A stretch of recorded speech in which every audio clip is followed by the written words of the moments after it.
Hello students. അപ്പോൾ നമ്മുടെ സബ്ജക്റ്റിൻ്റെ പേര് ഇൻഡസ്ട്രിയൽ മാനേജ്മെൻറ്റ് ആൻഡ് സേഫ്റ്റി എന്നാണ്.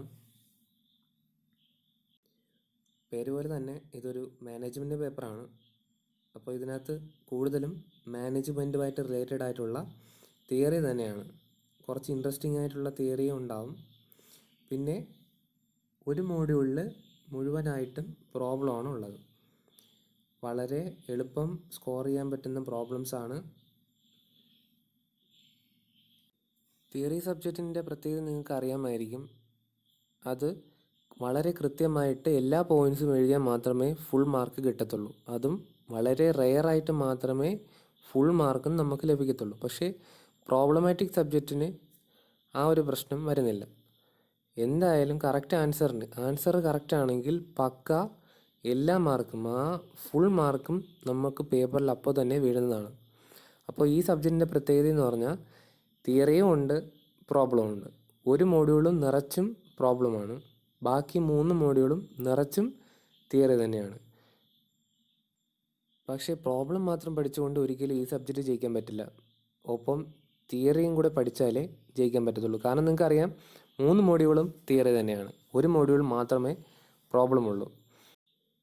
എന്തായാലും വളരെ എളുപ്പത്തിൽ ജയിക്കാൻ പറ്റുന്ന ഒരു സബ്ജക്റ്റ് തന്നെയാണിത്. നമ്മുടെ പ്രീവിയസ് ക്വസ്റ്റ്യൻസ് നോക്കുമ്പോൾ തന്നെ നമുക്ക് ഇതിൽ ചോദിക്കാൻ പറ്റുന്ന ക്വസ്റ്റ്യൻസിൻ്റെ ഏകദേശം ഒരു ഐഡിയ കിട്ടും. അപ്പോൾ അത് വെച്ച് പഠിച്ചാൽ തന്നെ നമുക്ക് നല്ല മാർക്ക് ഇതിൽ സ്കോർ ചെയ്യാൻ പറ്റും. അപ്പോൾ ആ പ്രോബ്ലവും കൂടെ നല്ല രീതിയിൽ പഠിച്ചാൽ, പ്രോബ്ലം ഒന്നുമില്ല, കുറച്ച് CPM പട്ട് അങ്ങ് ഗെയിം തിയറി അങ്ങനെ കുറച്ച് പ്രോബ്ലമേ ഉള്ളൂ. അപ്പോൾ അത് തന്നെ കൃത്യമായിട്ട് പഠിച്ചാൽ കൃത്യമായിട്ട് നല്ല മാർക്ക് കിട്ടും. നല്ല സ്കോറോടുകൂടി ഈ പരീക്ഷ പാസ്സാവാനും പറ്റും. ഓക്കെ, അപ്പോൾ സ്ക്രീനിൽ കാണുന്നതാണ് നമ്മുടെ സബ്ജക്റ്റിൻ്റെ ക്രെഡിറ്റും കാര്യങ്ങളും ടൈം ഷെഡ്യൂളും മറ്റും. അപ്പോൾ അതിൽ പറഞ്ഞിട്ടുണ്ട് industrial management and safety, course code 5001 then category സിയിൽ വരുന്നതാണ്. പീരീഡ്സ് പെർ വീക്ക് 4 അതായത് ഒരു വീക്കിൽ 4 പീരീഡെങ്കിലും ഉണ്ടാവണം. ദെൻ മൊത്തത്തിൽ 52 പീരീഡ്സാണ്. ദെൻ ഇതിൻ്റെ ക്രെഡിറ്റ് 4. അപ്പോൾ കോർ സബ്ജക്റ്റിൽ പെടത്തില്ല, പകരം 4 ക്രെഡിറ്റ് കൊടുത്തിട്ടുണ്ട്. ഓക്കെ, അപ്പോൾ ദെൻ അതിൻ്റെ ടോപ്പിക്സ് ആണ് അടുത്ത പറഞ്ഞേക്കുന്നത്. Principles of management, then human resources management, wages and incentives, ഇതെല്ലാം കൂടെയാണ് ആദ്യത്തെ മോഡ്യൂളിൽ വരുന്നത്. ദെൻ അതിന് 13 പീരീഡ് ഉണ്ട്. ദെൻ രണ്ടാമത്തേൽ quality planning and development, materials and sales management, then അതിന് 13 period. Then project management technique and quantitative technique, അതിന് 13 പീരീഡ്. ദെൻ ലാസ്റ്റ് വരുന്നത് സേഫ്റ്റി, ഇൻഡസ്ട്രിയൽ സേഫ്റ്റിയും എൻ്റർപ്രണർഷിപ്പുമാണ്. ഓക്കെ, അപ്പോൾ ഇത്രയാണ് ഇതിനകത്ത് വരുന്ന മെയിൻ ടോപ്പിക്ക്. ഇതിനകത്ത് ഞാൻ പറഞ്ഞ project management technique and quantitative ടെക്നിക്കിലാണ് നമ്മുടെ CPM പെട്ടെന്നുള്ള ഭാഗം വരുന്നത്. അതായത് പ്രോബ്ലം അവിടെയാണ് വരുന്നത്. സോ അവിടെയാണ് നമുക്ക് മെയിനായിട്ടും പ്രോബ്ലം എന്നുള്ള കൺസെപ്റ്റിലേക്ക് കയറി വരുന്നത്. ദെൻ ഇവിടെ കുറച്ച് പ്രോബ്ലം ഉണ്ട്. ഫസ്റ്റ് മൊഡ്യൂളിലൊക്കെ കുറച്ച് ഒരു 4-6 മാർക്കിനൊക്കെ ചോദിക്കാൻ പറ്റുന്ന പ്രോബ്ലംസും ഉണ്ട്. പക്ഷെ അതൊന്നും അത്രത്തോളം ഇമ്പോർട്ടൻ്റ് അല്ല. കുറച്ച് സമയത്തേക്കേ അത് ചോദിച്ചിട്ടുള്ളൂ, അതായത് കുറച്ച് തവണയേ അത് ചോദിച്ചിട്ടുള്ളൂ. ദെൻ എല്ലാ തവണയും സ്ഥിരമായിട്ട് ചോദിക്കുന്ന പ്രോബ്ലംസ് ഈ 3rd മോഡ്യൂളിലാണ്. ദെൻ അതേപോലെ ഇൻഡസ്ട്രിയൽ സേഫ്റ്റി ആയിട്ട് റിലേറ്റഡ് ആയിട്ടുള്ള കുറേ ക്വസ്റ്റ്യൻസ് ഇതിനകത്ത് വരും. അത് സിമ്പിളായിട്ട് എഴുതാൻ പറ്റുന്ന ക്വസ്റ്റ്യൻസാണ് അതിനകത്ത് വരുന്നത്. ദെൻ എൻ്റർപ്രണർഷിപ്പ് എന്ന് പറയുമ്പം അതിനകത്ത് ചോദിക്കുന്ന ക്വസ്റ്റ്യൻസ് ഇച്ചിരി ടഫാണ്. അതിൻ്റെ ആ മെയിൻ പോയിൻറ്റ്സ് മനസ്സിലാക്കിയിരുന്നാലേ അത് ചെയ്യാൻ പറ്റത്തുള്ളൂ. മെയിൻ പോയിൻറ്റ്സ് അറിയണം, അല്ലെങ്കിൽ ഒന്നും ചെയ്യാൻ പറ്റത്തില്ല. ഓക്കെ, അപ്പോൾ ഇത്രയാണ് ഇതിൻ്റെ ബ്രീഫായിട്ടുള്ള ഡിസ്ക്രിപ്ഷൻ.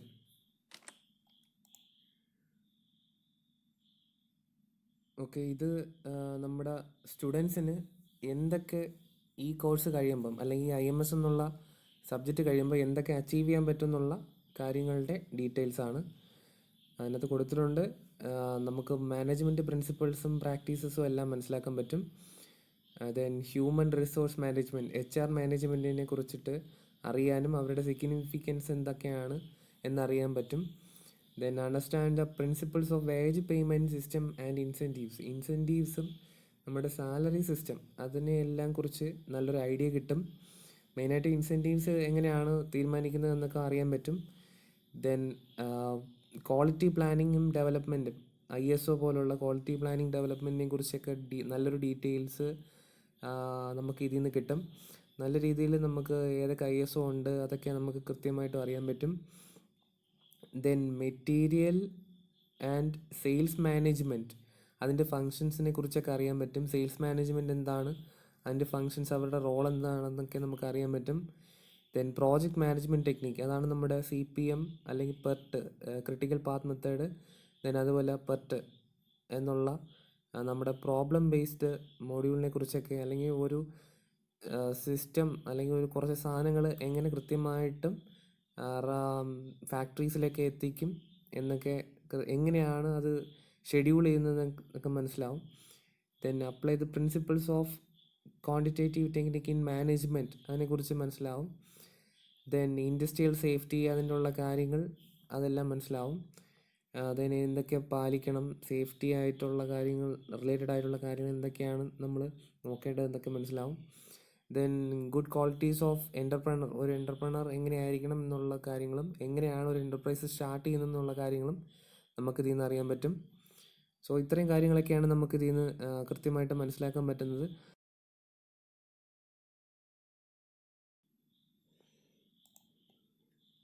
ഓക്കെ, മോഡ്യൂൾ 1 നിന്ന് നമുക്ക് മനസ്സിലാക്കാൻ പറ്റുന്ന കാര്യങ്ങളും ചോദിക്കാൻ പറ്റുന്ന പോസിബിൾ ക്വസ്റ്റ്യൻസുമാണ് കാണുന്നത്. മോഡ്യൂൾ 1 നിന്ന് മെയിനായിട്ട് നമ്മൾ പഠിക്കുന്നത് എന്താണ് മാനേജ്മെൻറ്റ്, അത് ഇൻട്രൊഡക്ഷനിൽ തന്നെ പഠിക്കും. ദെൻ FW ടൈലറിൻ്റെയും ഹെൻറി ഫയോളിൻ്റെയും പ്രിൻസിപ്പൾസ് നമ്മൾ കൃത്യമായിട്ടും പഠിക്കും. അത് സ്ഥിരം ക്വസ്റ്റ്യൻസ് ആണ്. ദെൻ ഫങ്ഷൻസ് ഓഫ് മാനേജ്മെൻറ്റ്, എന്താണ് മാനേജ്മെൻറ്റിൻ്റെ ഫങ്ഷൻസ് എന്ന് പഠിക്കും. Then forms of business organisation, ഏതൊക്കെ ഓർഗനൈസേഷൻ ഉണ്ട്. ദെൻ ടൈപ്സ് ഓഫ് ഓണർഷിപ്പ്, ഏതൊക്കെ ടൈപ്പ് ഓണർഷിപ്പ് ഉണ്ട്. Then different type of organisation structure ഏതൊക്കെയാണ് ഓർഗനൈസേഷൻ്റെ എന്ന് പഠിക്കും. ദെൻ രണ്ടാമത്തെ ചാപ്റ്റർ എന്ന് പറയുന്നത് ഹ്യൂമൻ റിസോഴ്സ് മാനേജ്മെൻറ്റിൻ്റെ ഇമ്പോർട്ടൻസും ദെൻ ഫങ്ഷൻസും അതിൻ്റെ ഡെഫിനിഷനും. ദെൻ പിന്നെ വരുന്ന man power planning, then job analysis, job evaluation, merit rating, performance appraisal തുടങ്ങിയ ടോപ്പിക്സ് അതൊക്കെ ഇമ്പോർട്ടൻ്റ് ആണ്. ദെൻ സെലക്ഷൻ ഓഫ് വർക്കറിൻ്റെ ഡിഫറെൻറ്റ് സ്റ്റെപ്സ്, അതായത് HR മാനേജ്മെൻറ്റിൻ്റെ ഡിഫറെൻറ്റ് ഡ്യൂട്ടീസിൽ വരുന്ന കാര്യമാണ് ഈ സെലക്ഷൻ ഓഫ് വർക്കർ. ദെൻ അതിൻ്റെ ഡിഫറെൻറ്റ് ടൈപ്സ് ആണ് നമ്മൾ പഠിക്കുന്നത്. ദെൻ ഒബ്ജക്റ്റീവ്സ് ഓഫ് ട്രെയിനിങ്, ഏതൊക്കെ ടൈപ്പ് ട്രെയിനിങ് ഉണ്ട്, എന്തൊക്കെയാണ് അതിൻ്റെ objectives. Then methods of training, then labour turnover, അതെല്ലാം നമ്മൾ ഈ ചാപ്റ്ററിൽ പഠിക്കുന്നതാണ്. ദെൻ അതേപോലെ തന്നെ principles of wage payment system, ഇൻസെൻറ്റീവും നമ്മുടെ പേയ്മെൻറ്റ് സിസ്റ്റം, അങ്ങനെയുള്ള കാര്യങ്ങളും എല്ലാം നമ്മൾ ഇവിടെ നിന്ന് പഠിക്കുന്നതാണ്.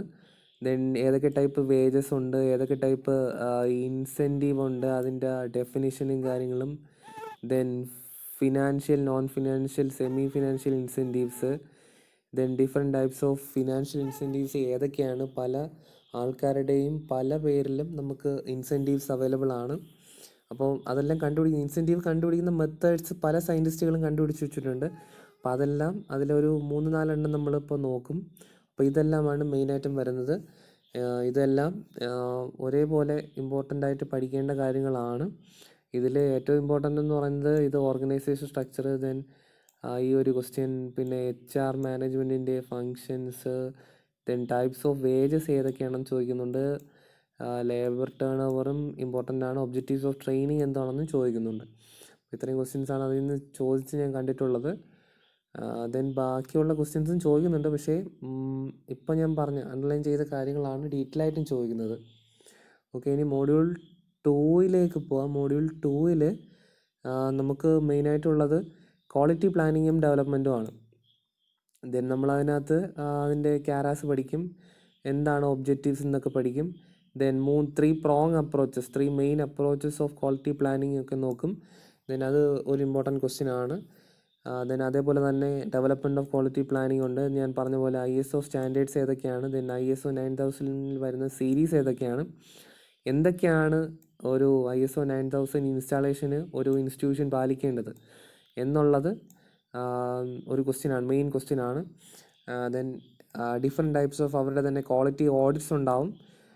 ഏതൊക്കെയാണ് ഒരു ISO സ്പെസിഫിക്കേഷൻ കിട്ടാൻ അല്ലെങ്കിൽ ISO സർട്ടിഫിക്കേഷൻ കിട്ടാൻ നമ്മൾ പാലിക്കേണ്ട ചില റൂൾസും റെഗുലേഷൻസും രീതികളും ഉണ്ട്. അപ്പോൾ അതെല്ലാം ഇവർ ചെക്ക് ചെയ്യുന്നത് ക്വാളിറ്റി ഓഡിറ്റ്സിലൂടെയാണ്. അപ്പോൾ ആ ഓഡിറ്റ് എന്തൊക്കെയാണ് എന്ന് നമുക്ക് ഡീറ്റെയിൽ ആയിട്ട് ആ ടോപ്പിക്ക് പറഞ്ഞു തരും. ദെൻ TQM വളരെ ഇമ്പോർട്ടൻ്റ് ആയിട്ടുള്ള ക്വസ്റ്റ്യനാണ്. TQMൽ ഏറ്റവും ഇമ്പോർട്ടൻ്റ് ആയിട്ടുള്ള ക്വസ്റ്റ്യൻ സ്ഥിരമായിട്ട് ചോദിക്കുന്നതാണ് ഈ ക്വസ്റ്റ്യനാണ്. 10 മന്ത്രാസ് ഓഫ് TQM എന്നാണ് ആ ക്വസ്റ്റ്യൻ സ്ഥിരമായിട്ട് ചോദിക്കുന്നത്.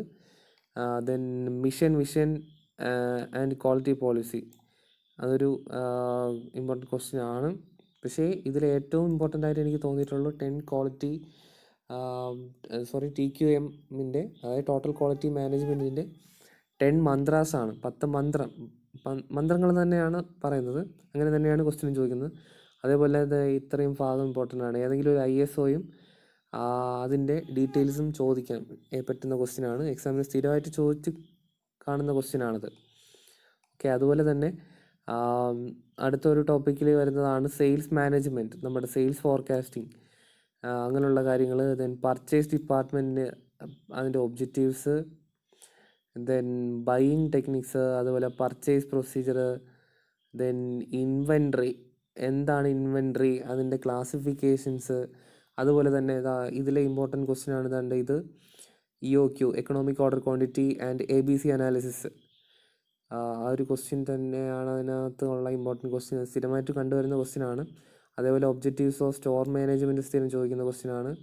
അതുപോലെ ഫങ്ഷൻസ്, ഇതെല്ലാം പോയിൻറ്റ്സ് ആയിട്ടുള്ളതാണ്. അപ്പോൾ നമുക്ക് മെയിൻ പോയിൻറ്റ്സ് പഠിച്ചാലേ അത് എഴുതാൻ പറ്റൂ.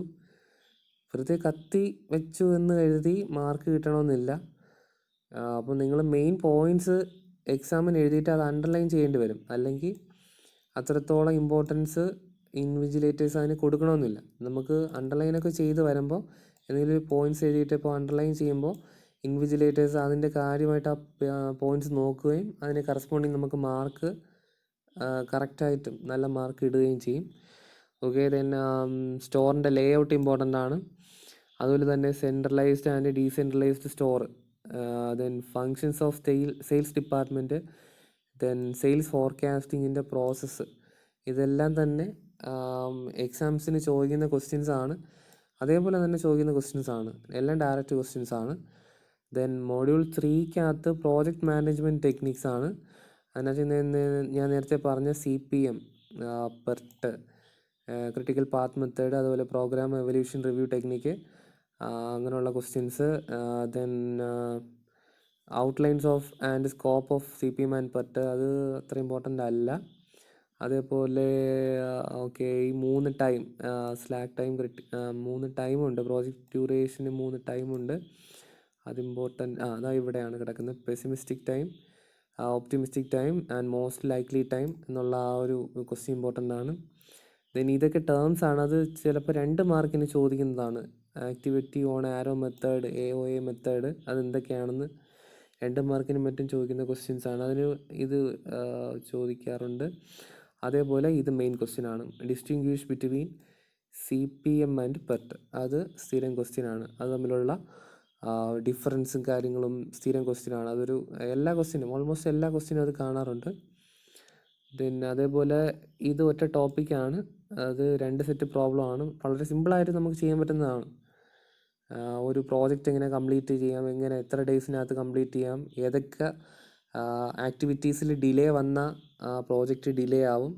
അതായത് ഇപ്പോൾ തന്നെ ഒരു വീട് വയ്ക്കുമ്പോൾ തന്നെ ഏതൊക്കെ ഒരുപാട് ആക്ടിവിറ്റീസ് കൊണ്ടാണ് നമ്മൾ ആ വീട് വയ്ക്കുക എന്നുള്ള ഓപ്പറേഷൻ കംപ്ലീറ്റ് ആക്കുന്നത്.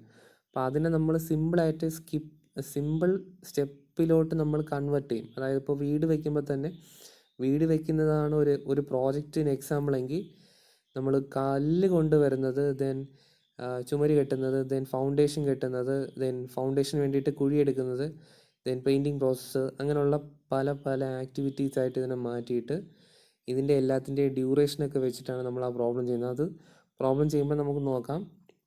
വളരെ സിമ്പിളായിട്ട് 8 മാർക്ക് കിട്ടുന്ന ക്വസ്റ്റ്യനാണത്. ഓക്കെ, ദെൻ അതിൻ്റെ തന്നെ വരുന്നതാണ് LPP. ഇത് നിങ്ങൾ പണ്ട് പഠിച്ചിട്ടുണ്ടാവും. ദെൻ ട്രാൻസ്പോർട്ടേഷൻ പ്രോബ്ലം വളരെ സിമ്പിളാണ്. അത് അടുത്ത പ്രോബ്ലമാണ്. LPP അടുത്ത പ്രോബ്ലമാണ്. Then then game theory important ആണ്. ദെൻ സാഡിൽ പോയിന്റ് കണ്ടുപിടിക്കുന്ന ഗെയിം തിയറിയിൽ 6 മാർക്കിനൊക്കെ ചോദിക്കുന്ന ക്വസ്റ്റ്യനാണ്. അതായത് പാർട്ട് ബിയിൽ ചോദിക്കുന്ന ക്വസ്റ്റ്യനാണിത്. അതും വളരെ സിമ്പിളായിട്ട് നമുക്ക് ചുമ്മാ നോക്കി എഴുതാൻ പറ്റുന്നതാണ് ആ ക്വസ്റ്റ്യൻസ്. ദെൻ ഇത് കുറച്ച് നിങ്ങൾ നേരത്തെ പഠിച്ചിട്ടുള്ളതാണ്. സേഫ്റ്റിയും കാര്യങ്ങളും എല്ലാം, എന്താണ് ആക്സിഡൻ്റ് എന്ന്, ദെൻ എന്തൊക്കെയാണ് ആക്സിഡൻസിൻ്റെ പ്രോൺനെസ്സിന് കാരണമെന്നും, ദെൻ അൺസേഫ് ആക്ട് ഏതൊക്കെയാണ് എന്നും, അൺസേഫ് കണ്ടീഷൻസ് ഏതൊക്കെയാണെന്നും, അങ്ങനെയുള്ള സിമ്പിളായിട്ടുള്ള ക്വസ്റ്റ്യൻസാണ് അതിന് വരുന്നത്. Then accident factors, then mechanical factors, അങ്ങനെയുള്ള കാര്യങ്ങൾ, പേഴ്സണൽ ഫാക്ടേഴ്സ്, അതേപോലുള്ള കാര്യങ്ങൾ. ദെൻ 4E's ഓഫ് ആക്സിഡൻറ്റ് സ്ഥിരം ക്വസ്റ്റ്യനാണ്. എന്തൊക്കെയാണ് ഈ 4E മെത്തേഡ്, എന്തൊക്കെയാണ് ഈ 4E's ഓഫ് ആക്സിഡൻറ്റ് ടെക്നിക്ക് എന്നും, ദെൻ റോൾ ആൻഡ് സേഫ്റ്റി, നമ്മുടെ സേഫ്റ്റി ഓഫീസറിൻ്റെ റോള്, ദെൻ അതേപോലെ emergency of preparedness and response എന്നുള്ളൊരു ടോപ്പിക്ക്, അതേപോലെയുള്ള ക്വസ്റ്റ്യൻസൊക്കെ ഇമ്പോർട്ടൻ്റ് ആണ്. ദെൻ അതിൽ വരുന്ന വേറൊരു ഇമ്പോർട്ടൻ്റ് ടോപ്പിക്കാണിത്. അപ്പോൾ സേഫ്റ്റി, അതേപോലെ ക്വാളിറ്റീസ് ഓഫ് എൻ്റർപ്രണർ, ഇത് രണ്ടുമാണ് അതിനകത്ത് വരുന്ന 2 ചാപ്റ്റർ. സോ ലാസ്റ്റ് മൊഡ്യൂളിൽ കമ്പാരിറ്റീവ്ലി കുറച്ചേ ഉള്ളൂ. സോ അതാദ്യം പഠിച്ചിട്ട് ബാക്കി പഠിക്കുവാണെങ്കിൽ നമുക്ക് ഓൾമോസ്റ്റ് നല്ലൊരു മാർക്ക് കിട്ടും. അപ്പോൾ ഇതിൽ വരുന്നത് എൻ്റർപ്രണർ എന്തോ ആണ്, profile of entrepreneur, functions of entrepreneur സ്ഥിരം ക്വസ്റ്റ്യൻ ആണ്. എന്തൊക്കെയാണ് ഒരു എൻ്റർപ്രണറിൻ്റെ റിസ്കുകൾ, ദെൻ അങ്ങനെയുള്ള ക്വസ്റ്റ്യൻസ്. ദെൻ ഇതേപോലുള്ള DSIR എന്തോ TBയിൽ എന്തോ ആണെന്ന് സ്ഥിരം ക്വസ്റ്റ്യനാണ്. ഇത് കഴിഞ്ഞ പ്രാവശ്യം ചോദിച്ച ക്വസ്റ്റ്യനാണ്. ദെൻ ഒരു സ്മോൾ സ്കെയിൽ ഇൻഡസ്ട്രി സ്റ്റാർട്ട് ചെയ്യുന്നതിന് എന്തൊക്കെയാണ് അതിൻ്റെ പ്രൊസീജിയർ. ദെൻ നമുക്ക് വരുന്ന അടുത്ത ക്വസ്റ്റ്യനാണ് ഡിസ്ക്രൈബ് ഒരു SSI, small scale industry start ചെയ്യാൻ വേണ്ടിയിട്ടുള്ള പ്രൊസീജിയർ എന്താണ്. ഇത് കഴിഞ്ഞ പ്രാവശ്യം ചോദിച്ചിട്ടുണ്ടായിരുന്നു. ദെൻ അതേപോലെ ഫീസിബിലിറ്റി റിപ്പോർട്ട്, പ്രോജക്റ്റ് റിപ്പോർട്ട്, അതൊന്നും അത്ര ഇമ്പോർട്ടൻ്റ് അല്ല, എന്നാലും നോക്കാം, നമുക്ക് പഠിക്കാം. ദെൻ ഇത്രയാണ് ഇതിനകത്ത് വരുന്ന ഇമ്പോർട്ടൻറ്റ് ക്വസ്റ്റ്യൻസ്. മെയിനായിട്ടും നമ്മുടെ സേഫ്റ്റി 4E എന്താണ്, 4E's ഓഫ് ആക്സിഡൻറ്റ് പ്രിവെൻഷൻ എന്തുവാണ്, അങ്ങനെയുള്ള ക്വസ്റ്റ്യൻസ് ആണ് അതിനകത്ത് മെയിനായിട്ടും വരുന്നത്. ഓക്കെ, അപ്പോൾ അത്രയാണ് ഈ നമ്മുടെ സബ്ജക്റ്റിൻ്റെ ബ്രീഫായിട്ടുള്ള ഒരു ഐഡിയ. അപ്പോൾ ഇത്രയുമാണ് ഇതിനകത്ത് പോസിബിളായിട്ട് ചോദിക്കാൻ പറ്റുന്ന ക്വസ്റ്റ്യൻസ്. അപ്പോൾ നമുക്ക് നേരത്തെ പ്രെഡിക്റ്റ് ചെയ്യാൻ പറ്റും ഏതൊക്കെ സ്ട്രെസ്സ് കൊടുത്ത് പഠിക്കണം, ഏതൊക്കെ ലീവ് ചെയ്യാൻ പറ്റും, അങ്ങനെയുള്ള കാര്യം നമ്മളെല്ലാം സ്ട്രെസ്സ് ചെയ്ത് പഠിക്കാൻ പറ്റും. അപ്പോൾ ഇനി നമുക്ക് അടുത്ത കുറച്ചുകൂടെ ഡീറ്റെയിൽ ആയിട്ടുള്ള സിലബസിലേക്ക് പോവാം. ഓക്കെ, നേരത്തെ നമ്മൾ കണ്ടതെന്ന് പറഞ്ഞാൽ അതിൻ്റെ കുറച്ച് നാരോ ഡിസ്ക്രിപ്ഷനാണ്, അല്ലെങ്കിൽ വളരെ ബ്രീഫായിട്ടുള്ളൊരു ഡിസ്ക്രിപ്ഷനാണ് നേരത്തെ കണ്ടത്. കുറച്ചുകൂടെ ഡീറ്റെയിൽഡ് ആയിട്ടുള്ള ചാപ്റ്റർ വൈസിലുള്ള ടോപ്പിക്കാണ് നമ്മളിപ്പോൾ കാണുന്നത്. ഫസ്റ്റ് ചാപ്റ്റർ എന്ന് പറഞ്ഞാൽ ഫസ്റ്റ് മോഡ്യൂളിലുള്ള ഫസ്റ്റ് ചാപ്റ്റർ എന്ന് പറഞ്ഞാൽ പ്രിൻസിപ്പിൾസ് ഓഫ് മാനേജ്മെൻ്റ് ആണ്. ദെൻ സെക്കൻഡ് ചാപ്റ്റർ HRM അല്ലെങ്കിൽ human resource management. Then principles of A good wage payment system ആണ് തേർഡ് ചാപ്റ്റർ. ഓക്കെ, അപ്പോൾ നമ്മൾ ഇതിൽ ആദ്യം നോക്കുന്നത് ഇൻട്രൊഡക്ഷൻ തന്നെയാണ്. എന്താണ് മാനേജ്മെൻറ്റിൻ്റെ ഡെഫിനിഷൻ എന്നാണ് നമ്മൾ ആദ്യം പഠിക്കാൻ പോകുന്നത്. Then development of management theory, ആ തിയറികൾ എങ്ങനെയാണ് വന്നത്, മാനേജ്മെൻറ്റ് എന്നുള്ള കൺസെപ്റ്റ് എങ്ങനെയാണ് വന്നത്, എറൈസ് ചെയ്തത്. 2 സയൻറ്റിസ്റ്റുകളുടെ തിയറീസും അവരുടെ പ്രപ്പോസൽസും നമുക്ക് നോക്കാണ്ട്, അതായത് ഹെൻറി ഫയോളും FW ടൈലറുമാണ് 2 സയൻറ്റിസ്റ്റ്. അവരുടെ പ്രിൻസിപ്പിൾസ് ഓഫ് മാനേജ്മെൻറ്റ് എന്തൊക്കെയാണെന്ന് നമുക്ക് പഠിക്കണം, അവരുടെ കമ്പാരിസൺ നമുക്കുണ്ട്. ദെൻ അടുത്ത ടോപ്പിക്ക് ഫങ്ഷൻസ് ഓഫ് മാനേജ്മെൻ്റ് ആണ്. അതിനകത്ത് വരുന്നത് ഓണർഷിപ്പ്. ഈ ഓണർഷിപ്പ് ഇമ്പോർട്ടൻറ്റ് ക്വസ്റ്റ്യൻ ആണ്. ഇതിലേതെങ്കിലും ഒരു ക്വസ്റ്റ്യൻ എക്സാമിന് ഉറപ്പായിട്ടും ഉണ്ടാവും. സോ ഇതിൽ ഒരു ക്വസ്റ്റ്യൻ, ദെൻ ഇതിൽ നിന്ന് ഏതെങ്കിലും ഒരു ക്വസ്റ്റ്യൻ ഉറപ്പായിട്ടും എക്സാമിനുണ്ടാവും. Sole proprietorship, then partnership, then private limited company, public limited company, then നമ്മുടെ കോഓപ്പറേറ്റീവ് സൊസൈറ്റി, ഇതിലേതെങ്കിലും ഒരു ക്വസ്റ്റ്യൻ ഉണ്ടാവും. അതിൻ്റെ പോയിൻറ്റ്സ്, അതിൻ്റെ ഒബ്ജക്റ്റീവ്സും നമുക്ക് എക്സാമിന് പ്രതീക്ഷിക്കാൻ പറ്റുന്ന ക്വസ്റ്റ്യനാണ്. അതേപോലെ തന്നെ ഓർഗനൈസേഷൻ സ്ട്രക്ചർ, അതിലേതെങ്കിലും ഒരു ക്വസ്റ്റ്യനും ഉണ്ടാവും. അതായത് ലൈനും function organisation, line and staff organisation, ഇത്രയും ആണ് ഇതിനകത്തുള്ള മെയിൻ ടോപ്പിക്ക്. ഇതിലേതെങ്കിലും ഒരു ക്വസ്റ്റ്യൻ നമുക്ക് എക്സ്പെക്റ്റ് ചെയ്യാവുന്നതാണ്.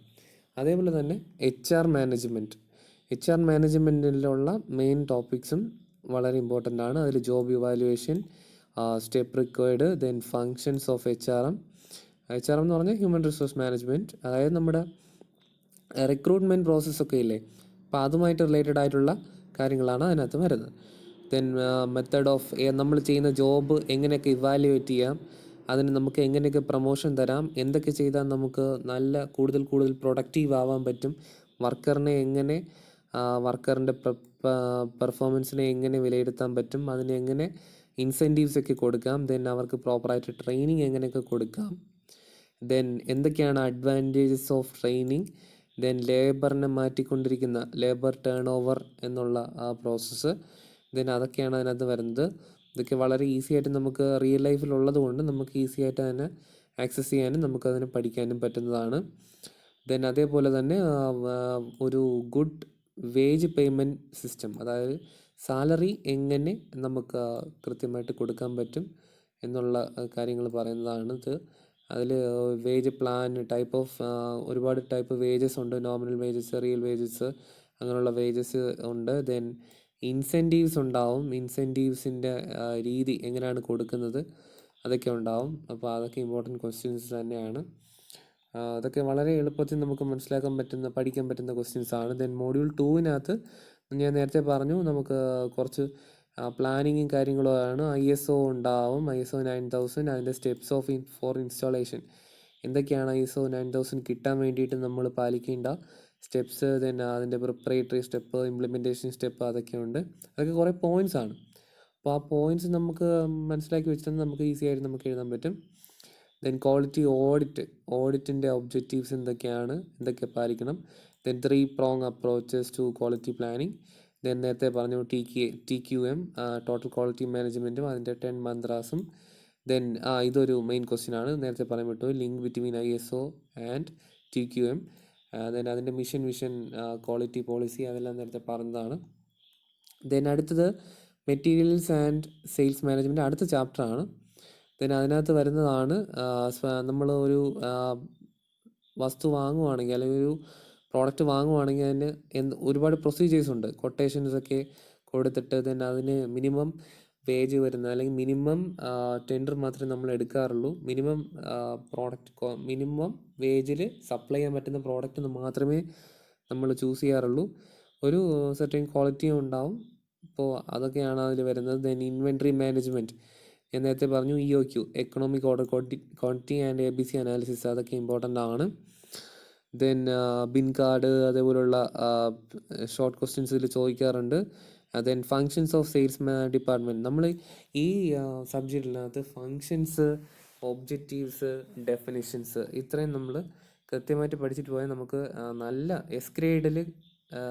എസ് ഗ്രേഡോടെ അല്ലെങ്കിൽ A ഗ്രേഡോടെ നമുക്ക് ഇത് പാസ്സാവാൻ പറ്റും. ആ 4 ക്രെഡിറ്റ് നമുക്ക് കിട്ടുന്നതാണ്. ഓക്കെ, ദെൻ 3rd മൊഡ്യൂളിനകത്ത് ഞാൻ പറഞ്ഞ CPM പറ്റ് അതുപോലുള്ള പ്രോബ്ലംസ് ഉണ്ടാവും. ദെൻ EFT, LFT ഒക്കെ ഇതാണ് ടേംസ്. ഇത്രയാണ് നമുക്ക് അതിനകത്ത് 2 മാർക്കിന് സ്ഥിരം ചോദിക്കുന്ന ക്വസ്റ്റ്യൻസ് ആണ്. ഇത്രയും അതിൽ ഏർലിയസ്റ്റ് ഫിനിഷ് ടൈം, അതൊക്കെ ഇമ്പോർട്ടൻറ്റ് ടോപ്പിക്സ് ആണ്. ദെൻ 2 മാർക്കിന് ചോദിക്കാൻ പറ്റുന്നതാണ്. ദെൻ ഇത് തമ്മിലുള്ള കമ്പാരിസൺ ആണ് അതിനകത്ത് മെയിനായിട്ടും ഒത്തിരി ഇമ്പോർട്ടൻസ് കൊടുത്ത് പഠിക്കേണ്ടത്. ദെൻ ആ പ്രോബ്ലം ചെയ്യേണ്ട രീതി, 2 CPM പറ്റും എങ്ങനെയാണ് ചെയ്യുന്നത്, ഒരു ചെറിയ വ്യത്യാസം മാത്രമേ ഉള്ളൂ 2 തമ്മിൽ. അതൊക്കെ ഈസി ആയിട്ട് നമുക്ക് പഠിക്കാം. ദെൻ LPPയുടെ പ്രോബ്ലംസ് അത് നിങ്ങൾ +2 പഠിച്ചിട്ടുണ്ടാവും. ദെൻ നമ്മുടെ ഗെയിം തിയറി എല്ലാം അതിനകത്താണ് വരുന്നത്. ട്രാൻസ്പോർട്ടേഷൻ പ്രോബ്ലം അതിനകത്താണ് വരുന്നത്. ദെൻ ലാസ്റ്റ് മൊഡ്യൂളായിട്ടുള്ള ഇൻഡസ്ട്രിയൽ സേഫ്റ്റി, കുറേ സേഫ്റ്റി കാര്യങ്ങളും 4 E's ഓഫ് ആക്സിഡൻറ്റ് പ്രിവെൻഷൻ ടെക്നിക്കും, എന്തൊക്കെയാണ് അൺസേഫ് ആക്ട്, സ്ഥിരം ക്വസ്റ്റ്യൻ ആണ് കേട്ടോ. അൺസേഫ് ആക്ട് എന്തുവാണ്, ദെൻ ഫ്രീക്വൻസി റേറ്റ്, അങ്ങനെയുള്ള ക്വസ്റ്റ്യൻസ് ഉണ്ടാവും. ദെൻ മാനേജ്മെൻറ്റ് സേഫ്റ്റി ഓഫീസേഴ്സിൻ്റെ എങ്ങനെയാണ് ദെൻ ഫാക്ടറീസ് ആക്ട് 1948, ഇത് ഒരുപാടുള്ളതാണ്, ജസ്റ്റ് നമുക്ക് പോയിന്റ്സ് നോക്കി വയ്ക്കാം. ദെൻ ഒരു എൻ്റർപ്രണർ എങ്ങനെയായിരിക്കണം, എന്തൊക്കെയാണ് അവരുടെ റിസ്ക്, ദെൻ TBI MSME അതൊക്കെ എങ്ങനെയാണ് സ്റ്റാർട്ട് ചെയ്യുന്നത്, അതിൻ്റെ കൺസെപ്റ്റ് എന്തൊക്കെയാണ്, അത് ഒത്തിരി തവണ ചോദിക്കുന്നതാണ്. കഴിഞ്ഞ പ്രാവശ്യം ഇതിൽ നിന്ന് ഒരു ക്വസ്റ്റ്യൻ ഉണ്ടായിരുന്നു, ഏത് ക്വസ്റ്റ്യനാണെന്ന് ഞാൻ മറന്നുപോയി. ദെൻ രജിസ്ട്രേഷൻ ഓഫ് SSI, ഇതൊരു സ്ഥിരം ക്വസ്റ്റ്യനാണ്, അതും ചോദിക്കാറുള്ള ക്വസ്റ്റ്യൻസ് തന്നെയാണ്. ദെൻ ഇതൊക്കെയാണ് ഇതിൻ്റെ ടെക്സ്റ്റ് ബുക്സ്. ദെൻ നമുക്ക് പോളിടെക്നിക്കിൽ ഈസി ആയിട്ട് അവൈലബിൾ ആയിട്ടുള്ളൊരു ടെക്സ്റ്റ് ബുക്ക് MNCയുടെ ടെക്സ്റ്റ് ബുക്ക് ഉണ്ടാവും. സോ അത് അത്യാവശ്യം നമ്മുടെ സിലബസ് എല്ലാം കവർ ചെയ്ത് വരുന്നതുകൊണ്ട് വർഷങ്ങളായിട്ട് പോളിടെക്നിക് സ്റ്റുഡൻസ് അതാണ് വാങ്ങി വരുന്നത്. അപ്പോൾ ഞാൻ ക്ലാസ് എടുക്കുന്നത് അതിൻ്റെ ബേസിസിലായിരിക്കും.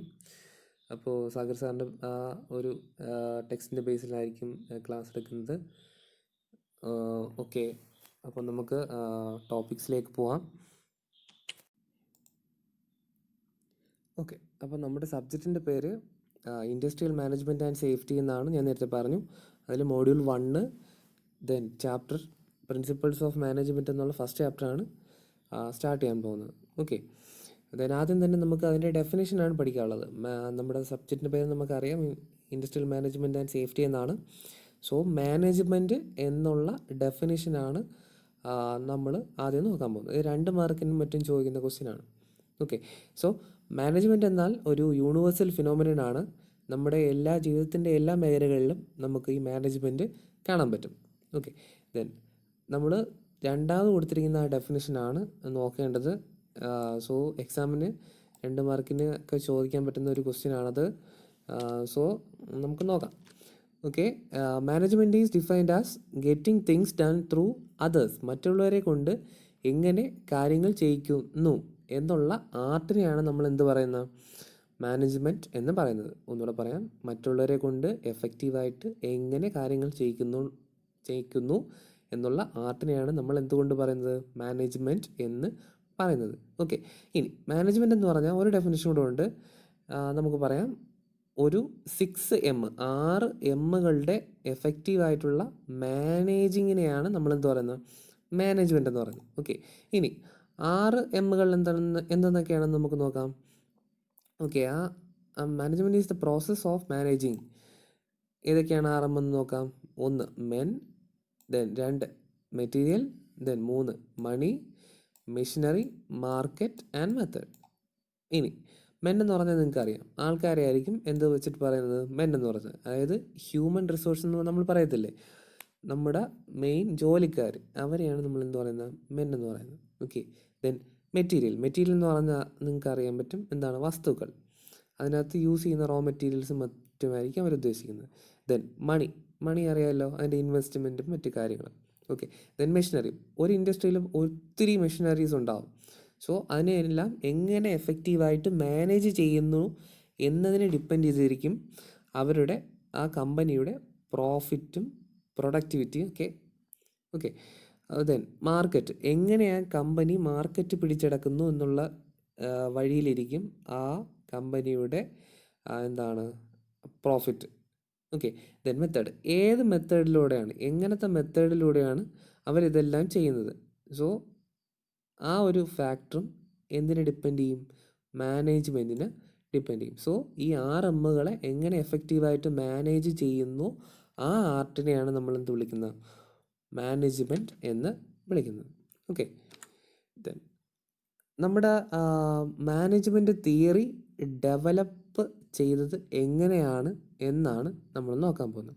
ഓക്കെ, നമുക്കറിയാം ഈജിപ്തിലെ പിരമിഡും ഗ്രേറ്റ് വാൾ ഓഫ് ചൈനയൊക്കെ ഒത്തിരി ട്രമൻഡസ് പ്രോജക്റ്റാണ്, ഒരുപാട് വലിയ പ്രോജക്റ്റാണ്. സോ അതിൽ ഒരുപാട് ആൾക്കാരുടെ കഠിനാധ്വാനം അതിൻ്റെ പിന്നിലുണ്ട്. സോ അത്രയും ആൾക്കാരെയൊക്കെ നമുക്ക് അന്നത്തെ കാലത്ത് മാനേജ്മെൻറ്റ് എന്നുള്ളൊരു കാര്യമില്ലാതെ നമുക്ക് എന്ത് ചെയ്യാൻ പറ്റത്തില്ല, കൺട്രോൾ ചെയ്യാൻ പറ്റത്തില്ല. സോ ഈവൻ ദോ അവിടെ ഒരു റിട്ടൺ മാനേജ്മെൻറ്റ് സ്കീം അല്ലെങ്കിൽ ഒരു ബുക്ക് ഓഫ് മാനേജ്മെൻറ്റ് ഇല്ലെങ്കിലും നമ്മൾ എന്ത് ചെയ്തു, അത്രയും ആൾക്കാരെ ഒരേ സമയം മാനേജ് ചെയ്തുകൊണ്ടാണ് എന്ത് ചെയ്തത്, അത്രയും വലിയ പ്രോജക്റ്റൊക്കെ ഉണ്ടാക്കിയത്. പക്ഷേ ആ കാലത്തുനിന്ന് ഈ മാനേജ്മെൻറ്റ് എന്താണെന്നോ അതിൻ്റെ തിയറീസ് എന്താണെന്നോ ദെൻ അതെങ്ങനെയൊക്കെ എഫക്റ്റീവായിട്ട് നടത്താമെന്നോ എന്തില്ല, ഒരു തെളിവും അല്ലെങ്കിൽ ഒരു ആൾക്കും അറിവില്ല. അത്രയും ആൾക്കാരുടെ സ്കില്ല് കാരണമാണ് എന്ത് ചെയ്തത്, അത്രയും വലിയ പ്രോജക്റ്റൊക്കെ ഉയർന്നു വന്നത്. ഇത് ഞാൻ 2 എക്സാമ്പിൾ പറഞ്ഞതേ ഉള്ളൂ, ഒരുപാട് എക്സാമ്പിളുണ്ട്. ഓക്കെ, ദെൻ 1750 ഇംഗ്ലണ്ടിൽ ഇൻഡസ്ട്രിയൽ റവല്യൂഷൻ തുടങ്ങിയത്. സോ അത്രയും ആ ഒരു ഹെവി മെഷീൻ്റെയും മാൻ പവറിൻ്റെയൊക്കെ കാര്യങ്ങൾ ഒരിക്കലും എഫക്റ്റീവായിട്ടുള്ള മാനേജ്മെൻറ്റ് ഇല്ലാതെ എന്ത് ചെയ്തില്ല, പോസിബിൾ അല്ല. സോ അപ്പം മുതലാണ് 1750 മുതലാണ് എന്ത് തുടങ്ങിയത്, മാനേജ്മെൻറ്റ് എന്ന കൺസെപ്റ്റ് തുടങ്ങിയത്. ഓക്കെ, അപ്പോൾ അത്രയും അതുവരെ നമുക്ക് അതിൻ്റെ ആവശ്യം അവർക്ക് തോന്നിയിട്ടില്ലായിരുന്നു. ഇനി ഇൻഡസ്ട്രിയൽ റവല്യൂഷൻ്റെ സ്റ്റാർട്ടിങ്ങിലാണ് ഇങ്ങനെ ഒരു കൺസെപ്റ്റ് വേണം എന്ന് ആദ്യമായിട്ട് അവർക്ക് തോന്നി തുടങ്ങിയത്. ഓക്കെ, അതിന് പേയ്മെൻറ്റ് കൊടുത്ത അല്ലെങ്കിൽ അതിൻ്റെ ഒരു സ്ട്രോങ് ഫൗണ്ടേഷൻ കൊടുത്ത ആൾക്കാരാണ് ഈ റോബർട്ട് ഓവനും ഹെൻറി ടൗണും ചാൾസ് ബാബേജും അവരെല്ലാവരും കൂടെ. ഓക്കെ, ദെൻ അത് കഴിഞ്ഞിട്ട് വന്ന ആൾക്കാരാണ് ഇതിന് കുറച്ചുകൂടെ സ്ട്രോങ് ആയിട്ടുള്ള ഒരു തിയറി കൺസെപ്റ്റ് അല്ലെങ്കിൽ ഒരു റിട്ടൺ ആയിട്ടുള്ള ബുക്ക് കൺസെപ്റ്റിലുള്ള ഐഡിയാസ് കൊടുത്തത്, സ്ട്രോങ് ആയിട്ടുള്ള കോൺട്രിബ്യൂഷൻസ് കൊടുത്തത് അതിന് ശേഷം വന്നിട്ടുള്ള ആൾക്കാരാണ്. അവരൊക്കെയാണ് FW ടൈലറും ഹെൻറി ഫയോളും ഗാൻഡും എമേഴ്സണും ഗിൽബർട്ടും ദെൻ കാൾബ്രത്തും അങ്ങനെയുള്ളവർക്ക്. ഓക്കെ, അതിൽ FW ടൈലറിൻ്റെയും ഹെൻറി ഫയോളിൻ്റെയും നമ്മൾ IMS industrial management and safety എന്നുള്ള നമ്മുടെ സബ്ജക്റ്റിൽ പഠിക്കും. Then Gantt chart, then Gilbert, therbligs, അതേപോലുള്ള കാര്യങ്ങൾ നമ്മൾ ഇൻഡസ്ട്രിയൽ എഞ്ചിനീയറിങ്ങിൽ ഇതേ സെമിൽ തന്നെ പഠിക്കുന്നതാണ്. Okay, so next Taylor's scientific management ആണ്. അതായത് നേരത്തെ തൊട്ട് മുമ്പ് നമ്മൾ പഠിച്ചു, FW ടൈലറിനെ കുറിച്ച് പഠിച്ചു. അപ്പോൾ മോഡേൺ ആയിട്ടുള്ള നമ്മുടെ മാനേജ്മെൻറ്റ് എറയ്ക്ക് സ്റ്റാർട്ടിങ് കൊടുത്ത ആൾക്കാരാണ് ഇവരെല്ലാം. സോ നമുക്ക് ഇനി പഠിക്കാനുള്ളത് FW ടൈലറിൻ്റെ സയൻറ്റിഫിക് മാനേജ്മെൻ്റ് ആണ്. ഓക്കെ, സോ നമ്മുടെ FW ടൈലർ, അതായത് ഫെഡറിക് വിൽസൺ ടൈലറിനെയാണ് നമ്മൾ എന്തായിട്ട് കൺസിഡർ ചെയ്യുന്നത്, ഫാദർ ഓഫ് സയൻറ്റിഫിക് മാനേജ്മെൻ്റ് ആയിട്ട് കൺസിഡർ ചെയ്യുന്നത്. Okay, then scientific management refers to application of scientific methods to management practices. അതായത് ശാസ്ത്രീയമായ മെത്തേഡ്സ് വഴി നമ്മൾ മാനേജ്മെൻറ്റ് പ്രാക്ടീസ് ചെയ്യുന്നതിനെയാണ് നമ്മൾ എന്ത് പറയുന്നത്, സയൻറ്റിഫിക് മാനേജ്മെൻറ്റ് എന്ന് പറയുന്നത്.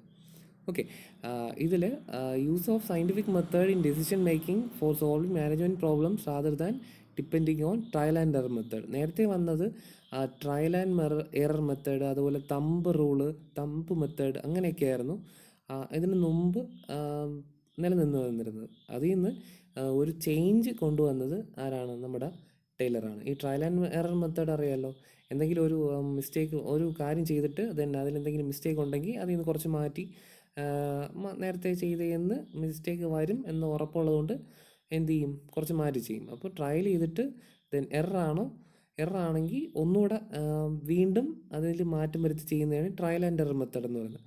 ദെൻ തമ്പ് മെത്തേഡ് അല്ലെങ്കിൽ തമ്പ് റൂൾ എന്നൊക്കെ പറയുന്നത് നമ്മുടെ എക്സ്പീരിയൻസ്ഡ് ആയിട്ടുള്ള ആൾക്കാർ പറയുന്ന രീതിയിൽ ചെയ്യുന്നതാണ് തമ്പ് മെത്തേഡ്, തമ്പ് റൂൾ എന്നൊക്കെ പറയുന്നത്. അപ്പോൾ നമ്മുടെ ടൈലർ ഈ മെത്തേഡിൽ നിന്നൊക്കെ മാറ്റിയിട്ട് കുറച്ച് സയൻറ്റിഫിക് മെത്തേഡ് വെച്ചിട്ട് അല്ലെങ്കിൽ സയൻറ്റിഫിക് പ്രിൻസിപ്പിൾസ് വെച്ചിട്ടാണ് മാനേജ്മെൻറ്റിനെ അപ്രോച്ച് ചെയ്തത്. ഓക്കെ, ദെൻ അടുത്ത പോയിന്റ് എന്ന് പറഞ്ഞാൽ scientific management consist of the following. ഇത്രയുമാണ്, ഈ 4 പോയിൻറ്റ്സ് ആണ് നമ്മുടെ സയൻറ്റിഫിക് മാനേജ്മെൻറ്റിൽ അടങ്ങിയിരിക്കുന്നത്. എന്തൊക്കെയാണെന്ന് നോക്കിയേ, observing and analysing each task, ഓരോ ടാസ്കിനെയും എന്ത് ചെയ്യുക, ഒബ്സർവ് ചെയ്യുക, ദെൻ അതിനെ അനലൈസ് ചെയ്യുക. Then determination of standard of work, ഒരു സ്റ്റാൻഡേർഡ് ഓഫ് വർക്കിനെ എന്ത് ചെയ്യുക, ഡിറ്റർമിൻ ചെയ്യുക. അതായത് ഒരു മാന്യമായിട്ടുള്ളൊരു വർക്കിന് അതൊരു സ്റ്റാൻഡേർഡ് വർക്കെന്ന് നമ്മൾ കൺസിഡർ ചെയ്യുന്നു. അതായത് ഒത്തിരി ഉഴപ്പി ചെയ്യാത്തതും ഒത്തിരി സ്പീഡായിട്ട് ചെയ്യാത്തതുമായിട്ടുള്ള ഒരു വർക്ക്, അതിനാണ് സ്റ്റാൻഡേർഡ് ഓഫ് വർക്ക് എന്ന് പറയുന്നത്. Okay, then selecting and training men to perform their jobs, അവരുടെ ആൾക്കാരെ ട്രെയിനിങ്ങിന് വേണ്ടിയിട്ട് സെലക്ട് ചെയ്യുകയും ദെൻ അവരെ റിക്രൂട്ട് ചെയ്യുന്ന ആ ഒരു process. Then ensuring that work is done in most efficient manner, അതായത് നമ്മുടെ വർക്ക് അല്ലെങ്കിൽ വർക്കേഴ്സ് ചെയ്യുന്ന വർക്ക് അല്ലെങ്കിൽ സൂപ്പർവൈസേഴ്സ് ചെയ്യുന്ന വർക്ക് കറക്റ്റായിട്ടാണോ ചെയ്യുന്നത് എന്ന് എന്ത് ചെയ്യുക, ഉറപ്പ് വരുത്തുക. ഓക്കെ, ഇത്രയുമാണ് എന്തിൽ വരുന്നത്, നമ്മുടെ സയൻറ്റിഫിക് മാനേജ്മെൻറ്റ് എന്നുള്ള അപ്രോച്ചിൽ വരുന്നത്. ഇത് എല്ലാം ടൈലേഴ്സിൻ്റെ കോൺട്രിബ്യൂഷൻസ് ആണ്.